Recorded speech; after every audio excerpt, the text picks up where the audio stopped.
ਆਸਾ ਮਹਿਲਾ ਪਹਿਲਾ। ਜੇਤਾ ਸ਼ਬਦ ਸੁਰਤ ਧੁਨ ਤੇਤੀ, ਜੇਤਾ ਰੂਪ ਕਾਇਆ ਤੇਰੀ। ਤੂੰ ਆਪੇ ਰਸਨਾ ਆਪੇ ਬਸਨਾ, ਅਵਰ ਨਾ ਦੂਜਾ ਕਹੋ ਮਾਈ। ਸਾਹਿਬ ਮੇਰਾ ਏਕੋ ਹੈ, एको है भाई एको है। रहाओ आपे मारे आपे छोड़े, आपे लेवे दे, आपे विखे आपे विगसे, आपे नदर करे। जो कुछ करना सो कर रहा, अवर न करना जाई। जैसा वरतै तैसो कहिए, सब तेरी वडियाई। कल कल वाली माया मद मीठा, मनमत वाला पीवत रह। आपे रूप करे बहु भांति, नानक भपड़ा एव कह। वाहिगुरु जी का खालसा, वाहिगुरु जी की फतेह। सतगुरु श्री गुरु नानक देव जी महाराज, जिन्हों ने संसार दे अंदर संसार दे लोगों की उस समस्या नूं समझे कि एक परमात्मा दे पैदा किए हुए जीव इंसान आपस विच रल मिल के नहीं चलते। क्योंकि साडे इस देश के अंदर पता नहीं कितने देवियां ते देवते हैं, और जितने परिवार दे मैंबर हैं वख वख उन्हां दे देवियां ते देवते हैं। मां किसी होर देवी की पूजा करती है, धी किसी होर दी, पिता किसी होर देवते नूं मनदा है, पुत्र किसी होर। पर गुरु नानक देव पातशाह जी ने ये आवाज बुलंद की, साहिब मेरा एको है, एको है भाई एको है। हे दुनिया दे लोगों, मेरा वो साहिब मालक एक है। फिर उन्होंने दोहरा के कहते एको है भाई एको है। परमात्मा 2 3 4 5 नहीं है, एको ही। पर ये गल लोगों नूं दृढ़ कराउण वास्ते बड़े ही प्यार नाल समझाउण दी किरपा की। आख्या जेता शब्द सुरत धुन तेती। ये जितना संसार का विस्तार है, जितनी आवाज जितने बोलने का ढंग है, ये सब उस परमात्मा की शक्ति है। ना मैं आप बोल सकता, ना तुसी आप बोल सकते। जेता शब्द सुरत धुन तेती।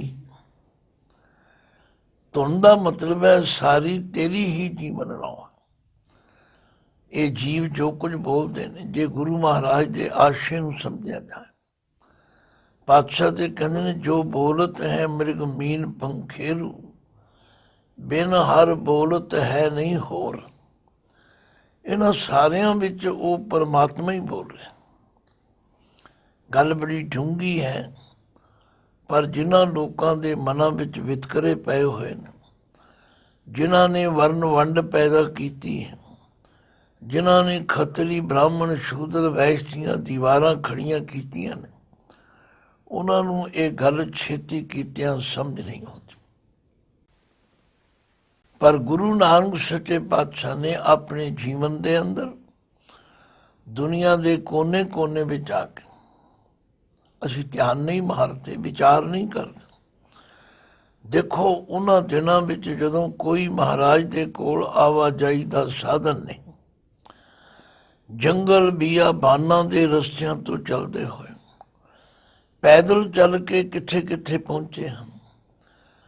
ਭਾਈ ਗੁਰਦਾਸ ਜੀ ਨੇ ਤਾਂ ਹੀ ਕਿਹਾ ਬਾਬੇ ਤਾਰੇ ਚਾਰ ਚੱਕ, ਨੌ ਖੰਡ ਪ੍ਰਿਥਵੀ ਸੱਚਾ ਟੋਆ। ਬਾਬੇ ਨੇ ਚੌਂ ਕੁੰਡਾਂ ਵਿੱਚ ਜਾ ਕੇ ਲੋਕਾਂ ਨੂੰ ਇਹ ਸੰਦੇਸ਼ ਦਿੱਤਾ। ਆਖਿਆ ਲੋਕੋ ਆਪਸ ਵਿੱਚ ਲੜੋ ਨਾ, ਆਪਸ ਵਿੱਚ ਇੱਕ ਦੂਜੇ ਤੋਂ ਨਫ਼ਰਤ ਨਾ ਕਰੋ। ਸਾਹਿਬ ਮੇਰਾ ਏਕੋ ਹੈ, ਏਕੋ ਹੈ ਭਾਈ ਏਕੋ ਹੈ। ਫਿਰ ਆਖਿਆ ਜੇਤਾ ਸ਼ਬਦ ਸੁਰਤ ਧੁਨ ਤੇਤੀ, ਇਹ ਜਿਤਨੀ ਬੋਲਣ ਦੀ ਸ਼ਕਤੀ ਹੈ, ਸ਼ਬਦ ਕਹਿ ਲਓ, ਆਵਾਜ਼ ਕਹਿ ਲਓ, ਜਿਤਨੀ ਆਵਾਜ਼ ਮੇਰੇ ਤੁਹਾਡੇ ਤੇ ਹੋਰ ਸਭ ਜੀਵਾਂ ਵਿੱਚ ਹੈ, ਇਹ ਸਭ ਉਸ ਪਰਮਾਤਮਾ ਦੀ ਹੀ ਸ਼ਕਤੀ ਹੈ। ਜੇਤਾ ਰੂਪ ਕਾਇਆ ਤੇਰੀ, ਇਹ ਜਿਤਨਾ ਰੂਪ ਹੈ, ਜਿੰਨੀਆਂ ਕਾਇਆ ਹਨ, ਇਹ ਵੀ ਸਭ ਤੇਰੀਆਂ। ਪੜ੍ਹੋ ਕਦੇ ਗੁਰੂ ਨਾਨਕ ਪਾਤਸ਼ਾਹ ਦੇ ਉਹ ਬਚਨ ਜਿਸ ਵਿੱਚ ਮਹਾਰਾਜ ਫਰਮਾਉਂਦੇ ਨੇ, ਸਾਹਸ ਤਬ ਨੈਣ ਨਨ ਨੈਣ ਹੈ ਤੋਹੇ ਕੋ, सहस मूर्त ननायक तोई, सहस पद बिमल नन एक पद गंध बिन, सहस तब गंध इव चलत मोही, सब में जोत जोत है सोहे, तिस तै चानन सब में चानन होए, गुर साखी जोत प्रगट होए। लोग कितने उलझ रहे, ਜੇ ਗੱਲ ਬਾਬੇ ਦੀ ਸਮਝ ਵਿੱਚ ਆ ਜਾਏ ਤੇ ਫਿਰ ਸਾਰੇ ਭੁਲੇਖੇ ਸਭ ਝਗੜੇ ਝਾਂਜੇ ਦੂਰ ਹੋ ਜਾਣ। ਗੁਰਦੇਵ ਤਾਂ ਬਾਂਹ ਉਲਾਰ ਕੇ ਕਹਿੰਦੇ ਨੇ, ਭਾਈ ਇਹ ਜਿਤਨੀ ਆਵਾਜ਼ ਹੈ ਇਹ ਸਭ ਪਰਮਾਤਮਾ ਦੀ ਸ਼ਕਤੀ ਹੈ।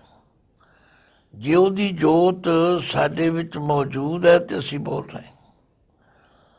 ਇਸ ਵਾਸਤੇ ਇਹ ਗੱਲ ਦ੍ਰਿੜ ਕਰੋ ਕਿ ਜੇਤਾ ਸ਼ਬਦ ਸੁਰਤ ਧੁਨ ਤੇਤੀ, ਜੇਤਾ ਰੂਪ ਕਾਇਆ ਤੇਰੀ, ਇਹ ਸਭ ਤੇਰੀ ਕਾਇਆ ਹੈ। ਜੇ ਤੂੰ ਸਰਵ ਵਿਆਪਕ ਹੈ ਤਾਂ ਇਹ ਸਭ ਸ਼ਕਲਾਂ ਤੇਰੀਆਂ। ਸਹਸ ਤਬ ਨੈਣ, ਤੇਰੇ ਹਜ਼ਾਰਾਂ ਹੀ ਨੇਤਰ ਹਨ। ਤੇ ਜੇ ਤੂੰ ਨਿਰਗੁਣ ਸਰੂਪ ਹੈ ਤਾਂ ਤੇਰਾ ਇੱਕ ਵੀ ਨੇਤਰ ਨਹੀਂ। ਪਰ ਅਸੀਂ ਪੜ੍ਹੀ ਜਾ ਰਹੇ ਹਾਂ, ਪੜ੍ਹਾਈ ਜਾ ਰਹੇ ਹਾਂ, ਪਰ ਵਿਚਾਰ ਨਹੀਂ ਕਰਦੇ। ਗੁਰੂ ਨਾਨਕ ਪਾਤਸ਼ਾਹ ਜੀ ਨੇ ਇਸ ਬੁਨਿਆਦੀ ਨੁਕਤੇ ਨੂੰ ਬੜੀ ਚੰਗੀ ਤਰ੍ਹਾਂ ਸਰਲ ਸ਼ਬਦਾਂ ਵਿੱਚ ਸਮਝਾਉਣ ਦਾ ਯਤਨ ਕੀਤਾ। ਇਹ ਕੋਈ ਪੰਕਤੀ ਕਿਤਨੇ ਭੁਲੇਖੇ ਦੂਰ ਕਰਦੀ। ਜੇਤਾ ਸ਼ਬਦ ਸੁਰਤ ਧੁਨ ਤੇਤੀ, ਜੇਤਾ ਰੂਪ ਕਾਇਆ ਤੇਰੀ, ਇਹ ਸਾਰੀ ਜੀਵਨ ਰੌਂ ਜਿਹੜੀ ਹੈ ਜੀਵਾਂ ਵਿੱਚ ਕੰਮ ਕਰ ਰਹੀ, ਇਹ ਤੇਰੀ ਸ਼ਕਤੀ। ਫਿਰ ਆਖਿਆ ਤੂੰ ਆਪੇ ਰਸਨਾ ਆਪੇ ਬਸਨਾ, ਰਸ ਲੈਣ ਵਾਲਾ ਵੀ ਤੂੰ ਹੈ ਤੇ ਸਾਰਿਆਂ ਦੇ ਵਿੱਚ ਵਸ ਵੀ ਤੂੰ ਹੀ ਰਹਿ। ਜੇ ਤੂੰ ਨਾ ਹੋਵੇਂ ਤਾਂ ਕੁਝ ਵੀ ਨਹੀਂ। ਇਹ ਸਾਰਾ ਸੰਸਾਰ ਹੀ ਬੇਜਾਨ ਹੈ, ਇਹਦੇ ਚ ਕੁਝ ਵੀ ਨਹੀਂ। ਤੂੰ ਆਪੇ ਰਸਨਾ ਆਪੇ ਬਸਨਾ, ਅਵਰ ਨਾ ਦੂਜਾ ਕਹੋ ਮਾਈ। ਹੇ ਮਾਈ, ਮੈਂ ਤੇ ਹੋਰ ਕਿਸੇ ਦੂਜੇ ਨੂੰ ਜਾਣਦਾ ਹੀ ਨਹੀਂ। ਮੈਂ ਤੇ ਜਿੱਧਰ ਦੇਖਦਾ ਹਾਂ ਮੇਰਾ ਵਾਹਿਗੁਰੂ ਹੀ ਮੈਨੂੰ ਨਜ਼ਰ ਆਉਂਦਾ। ਬਲਿਹਾਰੀ ਕੁਦਰਤ ਵਸਿਆ, ਤੇਰਾ ਅੰਤ ਨਾ ਜਾਈ ਲਖਿਆ। ਨਿਰਗੁਣ ਆਪ ਸਰਗੁਣ ਵੀ ਉਹੀ, ਕਲਾਧਾਰ ਜਿਨ ਸਗਲੀ ਮੋਹੀ। ਆਪਣੇ ਚਿਤ ਪ੍ਰਭ ਆਪ ਬਣਾਏ, ਆਪਣੀ ਕੀਮਤ ਆਪੇ ਪਾਏ। ਹਰ ਬਿਨ ਦੂਜਾ ਨਾਹੀਂ ਕੋਏ, ਸਰਬ ਨਿਰੰਤਰ ਏਕੋ ਸੋਏ। ਸਾਹਿਬ ਮੇਰਾ ਏਕੋ ਹੈ, ਏਕੋ ਹੈ ਭਾਈ ਏਕੋ ਹੈ। ਹੁਣ ਇਸ ਗੱਲ ਨੂੰ सुन लिया, समझ लिया ते मन लिया, फिर तो सारे भुलेखे दूर हो जाण। सब कंधां ढह जाणगियां, सब दूरियां खत्म हो जाणगी। गुरु नानक पातशाह ने इसे ही नुकता निगाह नाल कोई जगह नहीं छड्डी। ਇਹੋ ਜਿਹੀਆਂ ਥਾਵਾਂ ਤੇ ਗਏ ਜਿੱਥੇ ਕਿੰਨੀਆਂ ਹੀ ਮੁਸ਼ਕਲਾਂ ਸਨ, ਬੰਦੇ ਬੰਦਿਆਂ ਦੇ ਵੈਰੀ ਬਣੇ ਹੋਏ ਸਨ, ਬੰਦੇ ਬੰਦਿਆਂ ਨੂੰ ਤਲ ਤਲ ਕੇ ਖਾ ਰਹੇ ਸਨ, ਪਰ ਉਹਨਾਂ ਲੋਕਾਂ ਨੂੰ ਵੀ ਸਮਝਾਉਣ ਵਾਸਤੇ। ਇਸੇ ਲਈ ਅਸੀਂ ਆਮ ਤੌਰ ਤੇ ਸੁਣਿਆ ਕਰਦੇ ਸਾਂ ਬਚਪਨ ਵਿੱਚ, ਪਸ਼ੂ ਤਰ ਗਏ ਪ੍ਰੇਤ ਤਰ ਜਾਣਗੇ, ਬਾਬਾ ਤੇਰੀ ਬਾਣੀ ਸੁਣ ਕੇ। ਪਰ ਅਫਸੋਸ ਨਾਲ ਕਹਿਣਾ ਪੈਂਦਾ ਕਿ ਅਸੀਂ ਬਾਬੇ ਦੀ ਬਾਣੀ ਦੇ ਵਾਰਸ ਵੀ ਅਖਵਾਉਂਦੇ ਹਾਂ, ਬਾਬੇ ਦੀ ਬਾਣੀ ਦਾ ਪਾਠ ਵੀ ਕਰਦੇ ਕਰਾਉਂਦੇ ਹਾਂ, ਪਰ ਫਿਰ ਵੀ ਇੱਕ ਦੂਜੇ ਨੂੰ ਵੱਢਣ ਖਾਣ ਲਈ ਤਿਆਰ ਖੜੇ ਹਾਂ, ਕਿਉਂਕਿ ਉਹ ਗੱਲ ਸਾਡੀ ਸਮਝ ਵਿੱਚ ਨਹੀਂ ਆਈ। ਇਉਂ ਲੱਗਣ ਲੱਗ ਪਿਆ ਕਿ ਸ਼ਾਇਦ ਇਹ ਗੱਲ ਕਿਸੇ ਹੋਰ ਵਾਸਤੇ ਕਹੀ, ਸਾਡੇ ਲਈ ਨਹੀਂ ਕਹੀ। ਗੁਰੂ ਕੇ ਸਿੱਖ ਖਵਾਉਂਦੇ ਹੋਏ ਜੇ ਅਸੀਂ ਆਪਸ ਵਿੱਚ ਪਿਆਰ ਨਹੀਂ ਕਰ ਸਕਦੇ, ਅਸੀਂ ਦੂਜਿਆਂ ਨਾਲ ਕਿਵੇਂ ਪਿਆਰ ਕਰਾਂਗੇ? ਅੱਜ ਇੰਨੇ ਧੜੇ ਹਨ, ਇੰਨੀਆਂ ਜਥੇਬੰਦੀਆਂ ਹਨ, ਸਭ ਆਪਣੀ ਆਪਣੀ ਡਫਲੀ ਵਜਾ ਰਹੇ ਨੇ। ਬਾਬਾ ਜੀ ਕੀ ਕਹਿ ਰਹੇ ਨੇ? ਸਾਹਿਬ ਮੇਰਾ ਏਕੋ ਹੈ, ਏਕੋ ਹੈ ਭਾਈ ਏਕੋ ਹੈ, ਰਹਾਓ ਆਪੇ ਮਾਰੇ ਆਪੇ ਛੋੜੈ ਆਪੇ ਲੇਵੈ ਦੇ। ਸਾਰੀਆਂ ਥਾਵਾਂ ਤੇ ਉਹ ਆਪ ਹੀ ਵਰਤ ਰਿਹਾ। ਇਹ ਸਾਰੀਆਂ ਤਾਕਤਾਂ ਉਹਦੇ ਕੋਲ ਹਨ। ਸਾਡੇ ਬਿਲਕੁਲ ਪੜੋਸ ਵਿੱਚ, ਗੁਆਂਢ ਵਿੱਚ, ਭਾਵੇਂ ਸਾਡੇ ਵੀਰ ਇਹ ਥਿਊਰੀ ਮੰਨਦੇ ਨੇ, ਪਰ ਬਾਬੇ ਨੇ ਉਸ ਨੂੰ ਕਿਵੇਂ ਸੁਲਝਾਇਆ? ਆਖਿਆ ਏਕਾ ਮਾਈ ਜੁਗਤ ਵਿਆਈ, ਤਿੰਨ ਚੇਲੇ ਪਰਵਾਨ, ਇੱਕ ਸੰਸਾਰੀ ਇੱਕ ਭੰਡਾਰੀ, ਇੱਕ ਲਾਏ ਦੀ ਬਾਣ। ਇਹ ਉਹਨਾਂ ਦੀ ਥਿਊਰੀ ਹੈ कि एक माई माया है, वो माई माया जुगती से प्रसूता हुई है, उसके 3 बच्चे हैं, 3 चेले हैं। फिर उन्होंने ड्यूटियां लातियां जी, एक संसारी एक भंडारी एक लाए दी बान। फिर उन्होंने नाम रखते ब्रह्मा विष्णु महेश। बाबे ने आख्या है तुहाडी थ्योरी ठीक है, तुसीं जो कह रहे हो, पर जिव तिस भावै तिवै चलावै, जिव होवै फुरमान। ये आप कुछ नहीं कर सकते, इन्हां नूं ते उही कुछ करना पैंदा है जो उस मालक दा हुक्म है। फिर क्यों ना असीं एक नाल जुड़िए, एक दी उपासना करिए, एक दी पूजा करिए, एक नूं सारियां विच सर्व व्यापक ही। बाणी ते इस गल दी मुदई है, एक पिता एक के हम बारिक, तू मेरा गुरहाई। साडा सब दा पिता एक है, असी सारे एक दे बच्चे, ते सारियां विच एक ही वरत रहा। आपे मारे आपे छोड़ै आपे लेवै दे। ये सारे काम वो आप ही कर रहे। जीवां नूं मारदा भी आप है, जीवां नूं बख्शदा भी आप है, आप ही लैंदा है, आप ही दिंदा। आपे वेखै आपे विगसै आपे नदर करे। आप ही अपने बनाए हुए संसार नूं वेखदा है, फिर आप ही विगसै, प्रसन्न हुंदा है, खुश हुंदा है। ये नहीं कि पैदा करके भुल जाता है, नहीं नहीं। रंगी रंगी भांति कर कर जिनसी, माया जिन पाई। ਵੱਖ ਵੱਖ ਰੰਗਾਂ ਵਿੱਚ ਵੱਖ-ਵੱਖ ਜਿਨਸਾਂ ਵਿੱਚ, ਵੱਖ-ਵੱਖ ਕਿਸਮਾਂ ਵਿੱਚ ਸਾਰੀ ਸ੍ਰਿਸ਼ਟੀ ਉਸਨੇ ਪੈਦਾ ਕੀਤੀ।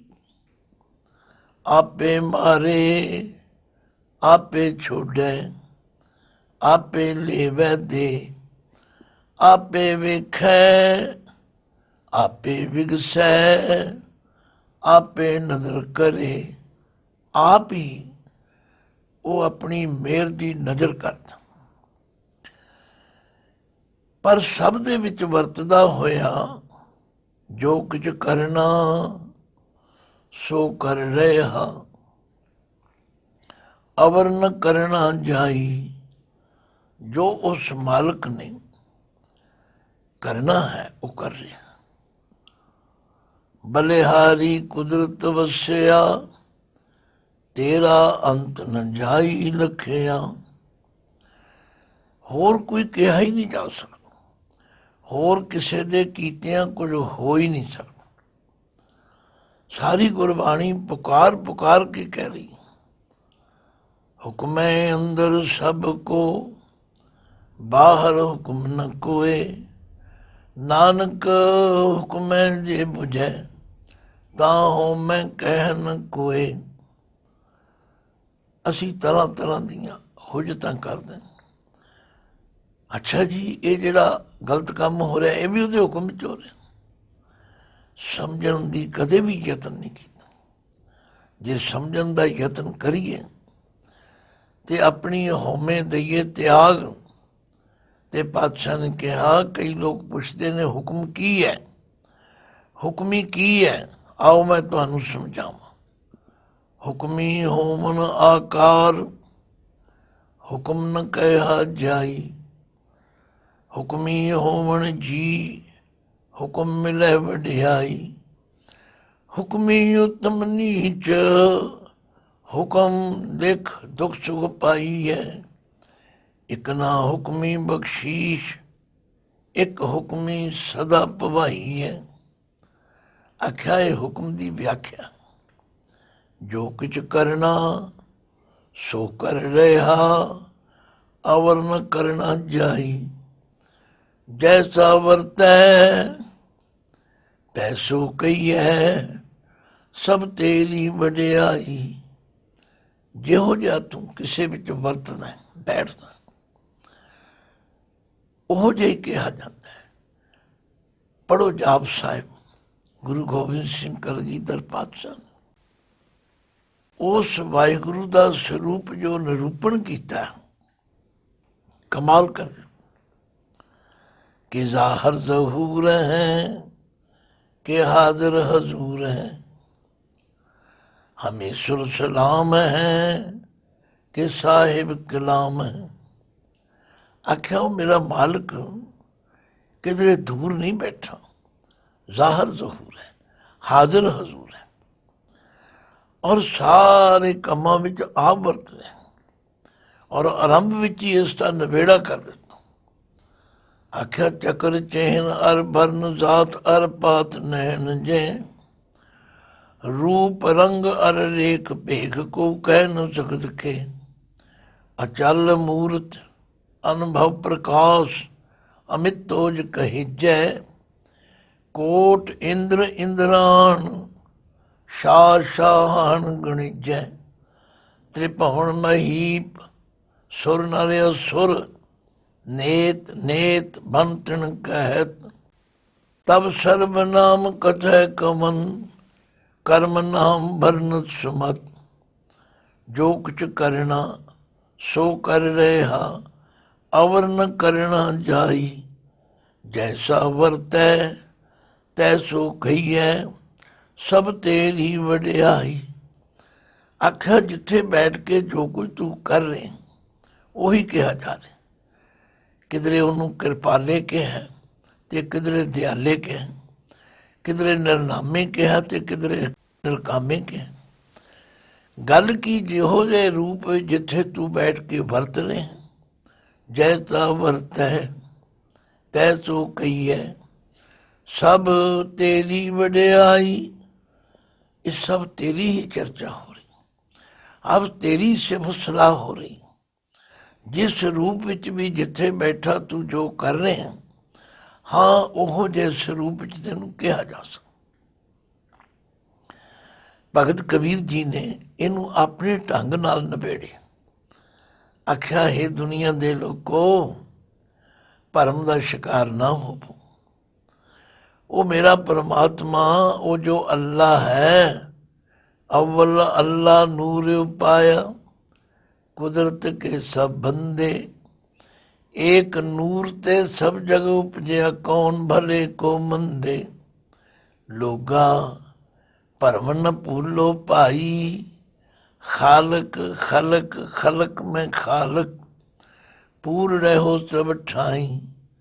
ਮਾਟੀ ਏਕ ਅਨੇਕ ਭਾਂਤ ਕਰ, ਸਾਜੀ ਸਾਜਨ ਹਾਰੇ। ਨਾ ਕਛ ਪੋਚ माटी के भांडे, ना कछ पोच कुम्हारे।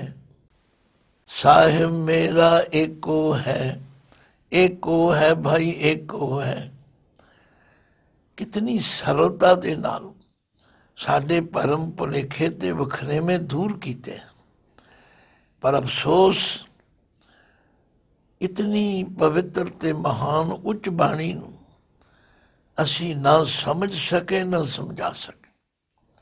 जेता शब्द सुरत धुन तेती, जेता रूप काया तेरी। तू आपे रसना आपे बसना, अवर ना दूजा कहो माई। साहिब मेरा एको है भाई एको है। रहा हो आपे मारे आपे छोड़े, आपे लेवे दे। आपे वेखै आपे विगसै, आपे नजर करे। जो किछ करना सो कर रहा, अवर न करना जाई। जैसा वरतै तैसो कहिए, सब तेरी वडियाई। लो चौथे पद विच नबेड़ा करदा। कहते कल कल वाली माया मद मीठा, मनमत वाला पीवत रह। हे वाहिगुरु, तू ऐसी खेड बनाई है।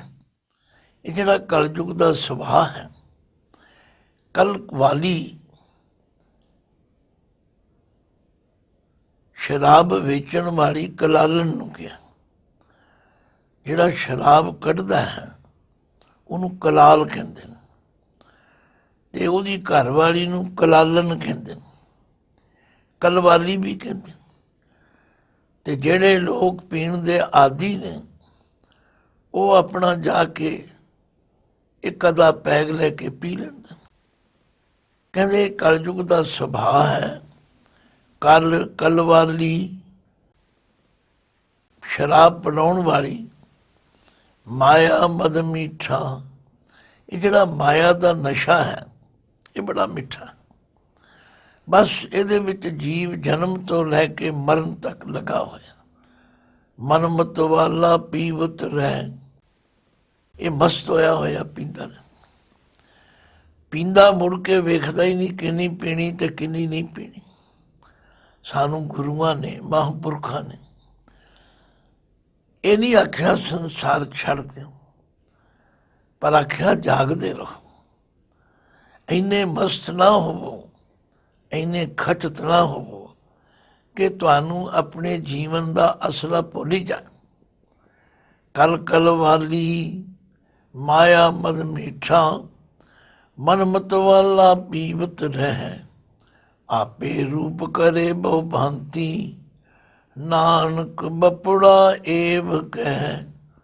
ये मेरे पातशाह की निमरता है। नानक दे कक्के नूं औंकड़ है। नानक विचारा एव कह, इउं कहंदा है कि ये सारे रूप तेरे हैं, ये सारियां भांतां किस्मां तेरियां हैं, ते तू आप ही अपने संसार की रचना कर रहे हैं। तो सारे शब्द का निचोड़ ये है, साहिब मेरा एको है भाई एको है। आओ विचार करिए और एक नाल जुड़िए, एक नूं व्यापक समझिए ਤੇ ਵਿਤਕਰੇ ਝਗੜੇ ਝਾਂਜੇ ਮੁਕਾ ਕੇ ਇਸ ਨੂੰ ਆਪਣਾ ਪਰਿਵਾਰ ਸਮਝ ਕੇ ਵਰਤੀ। ਇਹ ਹੈ ਮੇਰੇ ਬਾਬੇ ਦਾ ਸੰਦੇਸ਼, ਇਹ ਹੈ ਮੇਰੇ ਬਾਬੇ ਦਾ ਸੁਨੇਹਾ ਜਿਹੜਾ ਸਾਨੂੰ ਬਾਣੀ ਦੁਆਰਾ ਮਿਲਦਾ ਹੈ। ਵਾਹਿਗੁਰੂ ਜੀ ਕਾ ਖਾਲਸਾ, ਵਾਹਿਗੁਰੂ ਜੀ ਕੀ ਫਤਿਹ।